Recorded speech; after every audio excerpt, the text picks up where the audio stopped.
The next day, since the commander wanted to find out exactly why Paul was accused by the Jews, he released him and ordered the chief priests and all the Sanhedrin to assemble.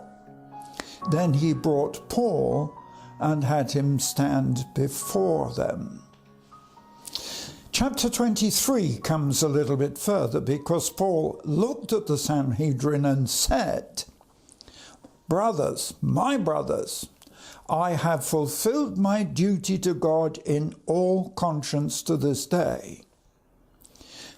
When he said it, the high priest Ananias ordered those standing near Paul to strike him on the mouth. Then Paul said to him, "God will strike you, you whitewashed wall." What an accusation against the high priest. "You sit there to judge me according to the law, yet you yourselves violate the law by commanding that I should be struck." But it then infuriates the others who were standing near Paul and said, "How do you dare insult God's high priest?" Paul's reply was, "Brothers, I didn't realize he was the high priest, for it's written, 'Do not speak evil about the ruler of your people.'" Then Paul, knowing that some of the Sanhedrin were Sadducees and the others Pharisees, then called out, "Brothers, I am a Pharisee."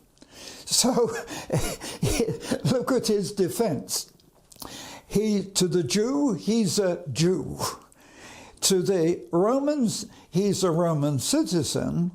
To the Sanhedrin, he's a Pharisee. Why? Because the Orthodox Jews were divided between Sadducees and Pharisees. One of the major differences being that Sadducees didn't believe in the resurrection.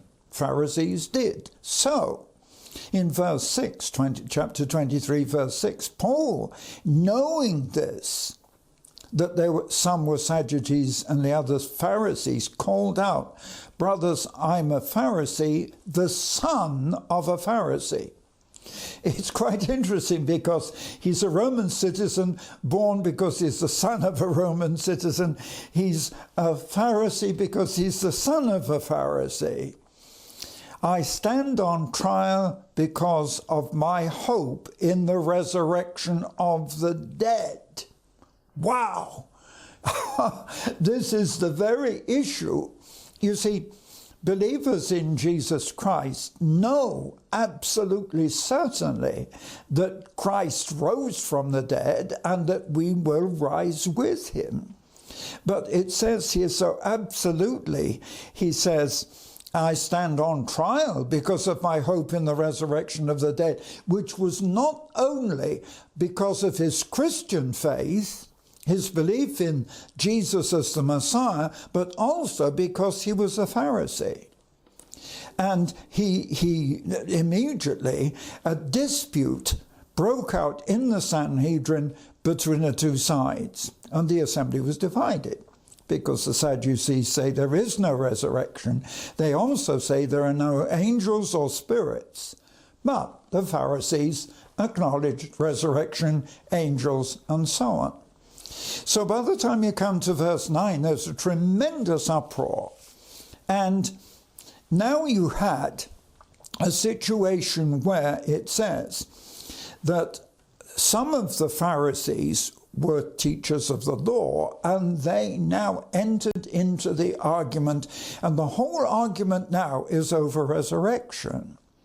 And because Paul had declared that he was a Pharisee and believed in the resurrection, they said, "We find nothing wrong with him." And they even said, "What if a spirit or an angel has spoken to him?" Not recognizing Jesus. And in verse 10, the dispute became so violent that the commander was afraid that Paul, in the middle, would be torn in pieces in the dispute, simply not over him, but in the dispute between the Sadducees and the Pharisees. So, the commander, not the high priest, the commander of the soldiers, then ordered the soldiers to go down, take him away by force, and bring him into the barracks.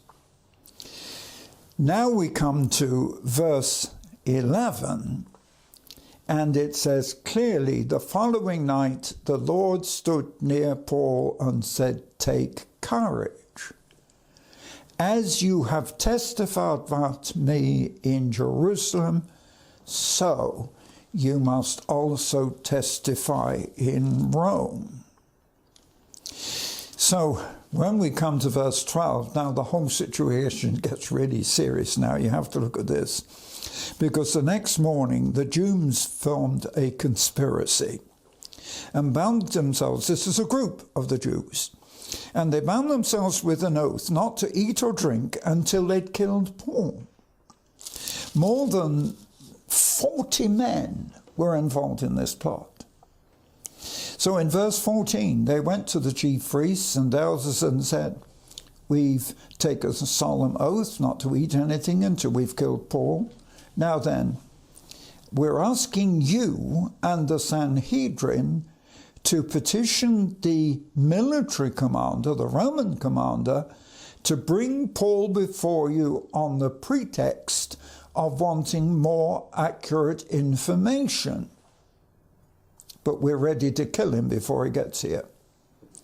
So what actually is happening is, this is a horrendous situation, because what's happening is this group of the 40 Jews with the conspiracy to kill Paul are actually trying to influence the Jews, the chief priests and the elders, to get Paul brought before the Sanhedrin again. But it was a trap, that if that happened, these 40 men would overcome whatever guards there were with Paul and kill him. It's very interesting, because one assassination attempt on me was in a similar line when I was held in that communist prison all those years ago, 50-odd years ago. And when I was put in a car and taken to where the trial was to be held near the border, one of the men, the lawyer, who to me said, "Why, we're close to the border." He said, "You're only a few hundred meters from the border. Why don't you make a run for it?"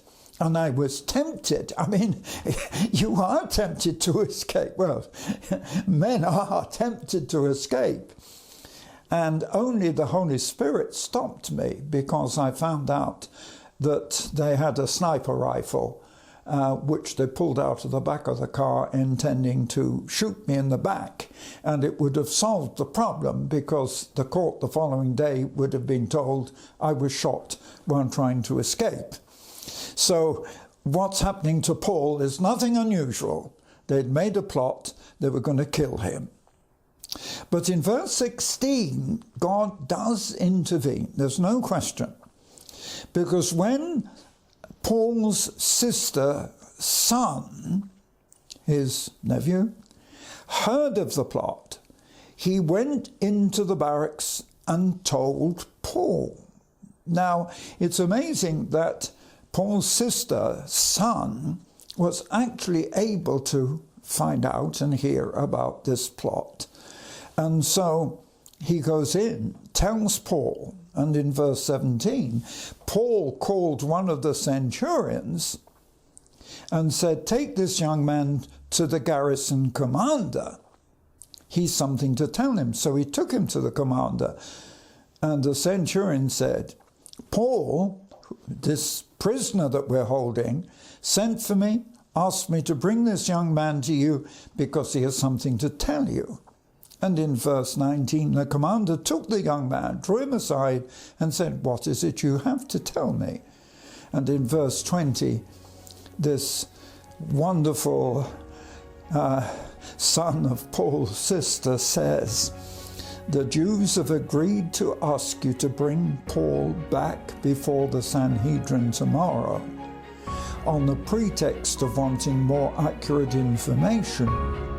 Don't give in to them.